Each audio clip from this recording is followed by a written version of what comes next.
Bom dia, queridos. Vamos lá para a nossa aula de história de hoje. A nossa aula de história hoje, a importância dos rios. Vamos relembrar um pouquinho da nossa aula passada. Na nossa aula passada, nós vimos sobre a origem dos alimentos. E tio, o que tem a ver os rios com os alimentos? Claro que os rios é necessário a água dele para o cultivo e para a agricultura, não é? Lembrou? E que na aula passada nós também falamos sobre alguns alimentos e suas origens, o país de origem. Os alimentos de origem brasileira que nós citamos na aula passada foi o amendoim e a mandioca. Pronto. A importância dos rios é necessário que, para se cultivar a agricultura, é necessário que exista água. Pronto. Vamos lá dar início à nossa aula de hoje. Acompanhe aí na página 54. As primeiras comunidades de agricultores se instalaram em regiões próximas às margens dos rios. Por quê? Porque era necessário que essa água servisse para o cultivo desses alimentos, dessas plantações, né? Lembra, agricultor faz o quê? Trabalha com o plantio, não é? Vamos lá. Ó, próximo às margens de grandes rios, na região da Mesopotâmia. Tinha onde ficava a Mesopotâmia? Lá no Egito. No decorrer do tempo, esses outros rios se tornaram fundamentais para a criação das cidades da história da humanidade. Por quê? Porque as margens desse rio foram vindo pessoas para morar próximos a elas, porque os rios eram necessários para o cultivo das plantações e para a pesca. Não é? Na aula passada nós vimos que os nômades, eles se alojavam, eles se instalavam em locais próximos aos rios, por causa que nos rios eles iam ter alimentos, né? O peixe, e perto das florestas, porque eles eram denominados como coletores e caçadores. Coletores porque eles colhiam os frutos das árvores e caçadores porque eles caçavam. Então, era necessário os rios para o cultivo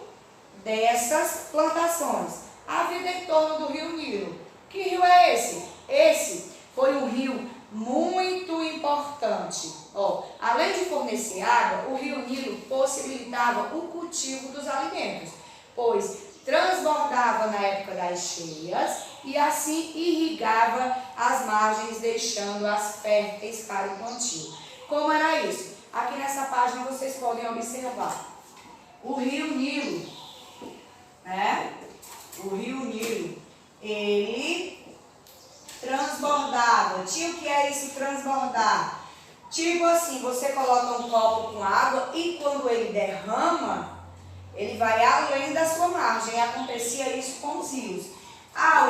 Ao derramar, ao transbordar, aquela água que transbordava, ele molhava a terra, deixando-a fértil. O que é isso, tia? Deixando a terra pronta para o plantio.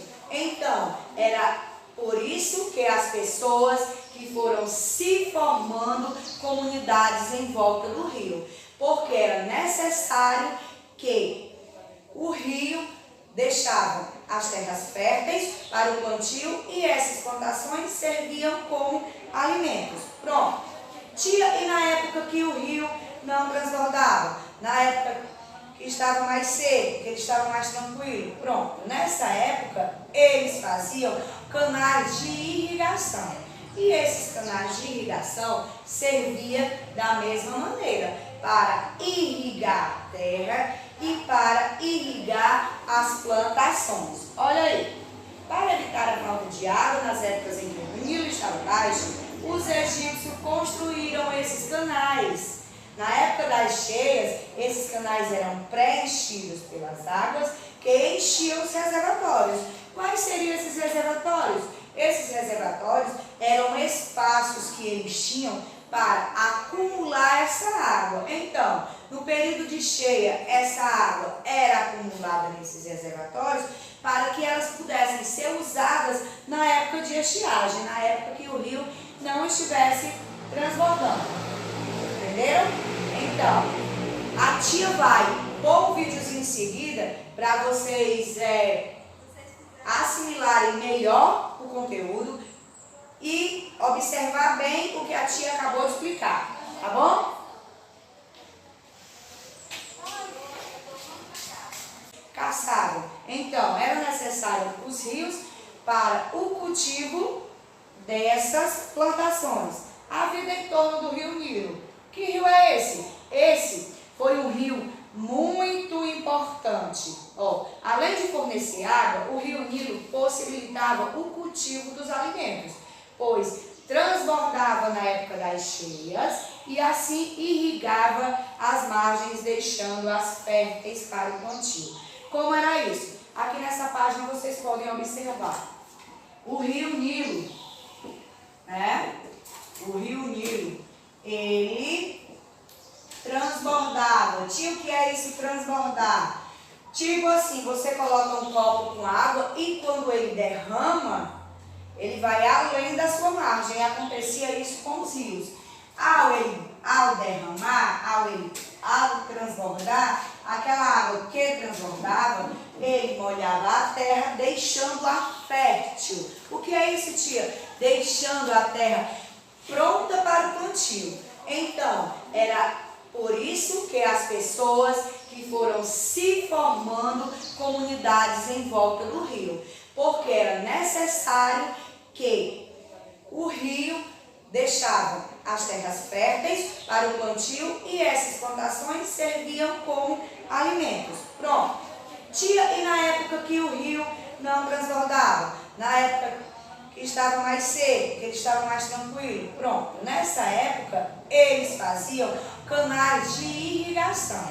E esses canais de irrigação serviam da mesma maneira para irrigar a terra e para irrigar as plantações. Olha aí, para evitar a falta de água nas épocas em que o Nilo estava baixo, os egípcios construíram esses canais.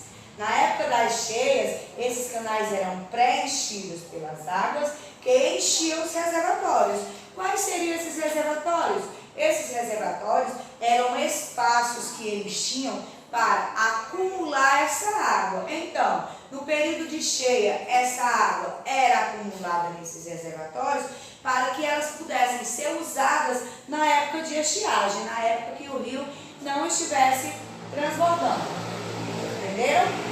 Então, a tia vai pôr um videozinho em seguida para vocês assimilarem melhor o conteúdo e observar bem o que a tia acabou de explicar, tá bom? Entre 7.000 e 5.000 a.C., grupos humanos se fixaram às margens do rio Nilo, atraídos pelas terras férteis e pela fartura de água. A partir desse povoamento, surgiu a civilização egípcia. A importância do rio Nilo para os antigos egípcios foi eternizada por uma frase, atribuída ao historiador grego Heródoto, que dizia: "O Egito é uma dádiva do Nilo". Mas foi o conhecimento que a sociedade egípcia tinha dos recursos naturais da região, aliado à grande capacidade de organização desse povo, que permitiu a ele aproveitar todas as potencialidades do rio.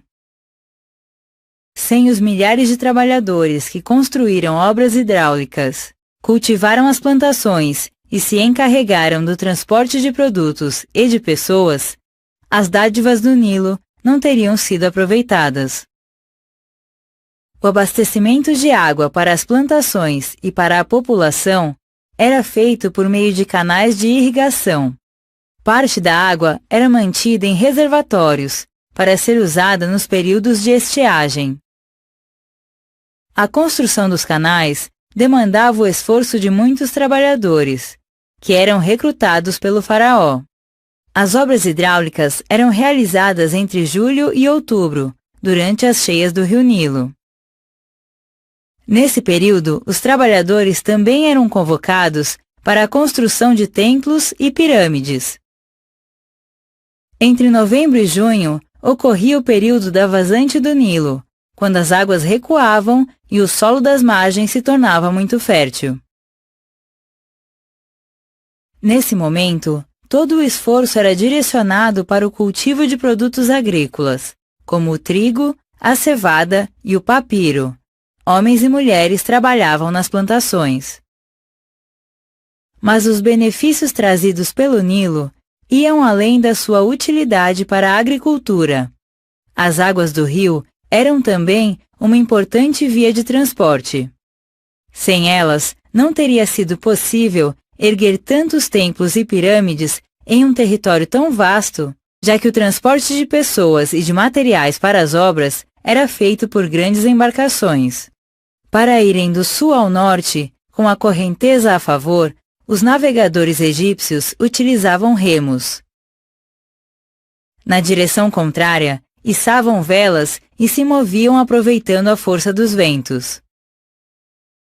Graças ao rio, a sociedade egípcia pôde florescer, tornando-se uma das mais importantes civilizações do mundo antigo.